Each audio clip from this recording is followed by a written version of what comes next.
رمز حضاري وتاريخي يقف في واحدة من أهم قرى فيتنام، يروي قصة مغاربة مروا بالمكان وامتزجت دماؤهم بدماء الفيتناميين الذين دافعوا عن حريتهم وكرامتهم.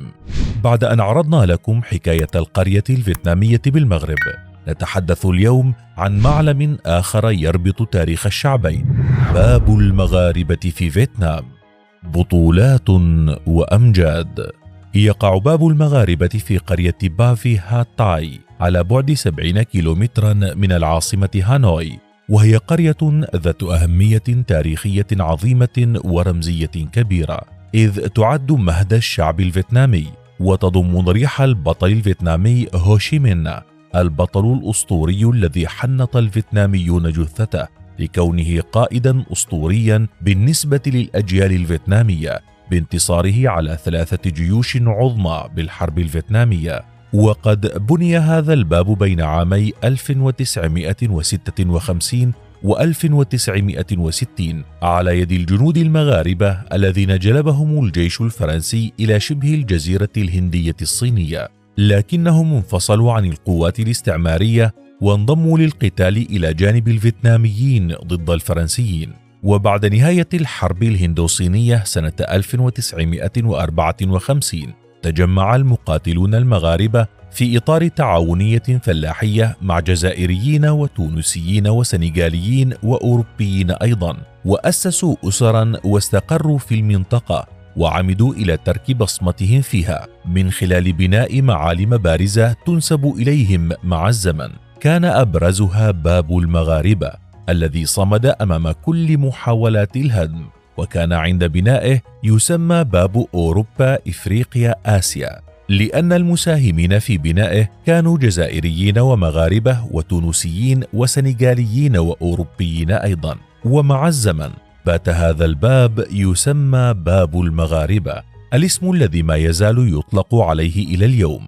ويقال إن تصميم هذا الباب جاء من جريدة روسية كانت قد نشرت آنذاك تحقيقا مصورا عن معالم المغرب التاريخية، ما جعله شبيها جدا بالتراث المعماري الحضاري العربي والإسلامي.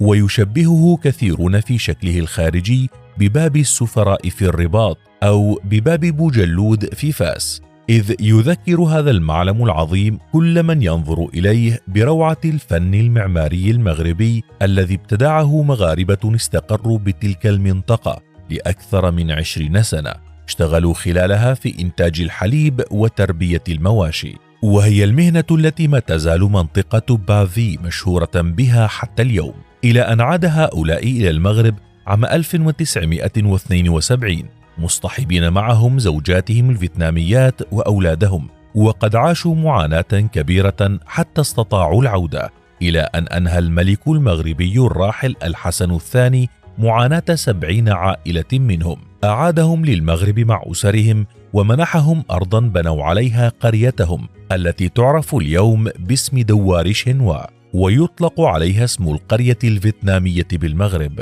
أما باب المغاربة في فيتنام فقد حرصت اللجان الشعبية في القرية على العناية به وترميمه والحفاظ عليه كي يبقى شاهدا على أن المغاربة مروا من هنا. ومؤخرا اقترح متخصصون في فن الحضارة العربية والإسلامية ترميم الباب وإعادة الروح إليه في محاولة لوضع بصمة له ضمن التراث الإنساني العالمي، إضافة إلى باب المغاربة الآخر والذي يقف أيضا شاهدا على وقوف المغاربة إلى جانب الفلسطينيين وتفانيهم في القتال بالقدس ودورهم الفعال في الحروب الصليبية آنذاك. فما رأيك بقصة هذا الباب؟ وهل كنت تعرفه من قبل؟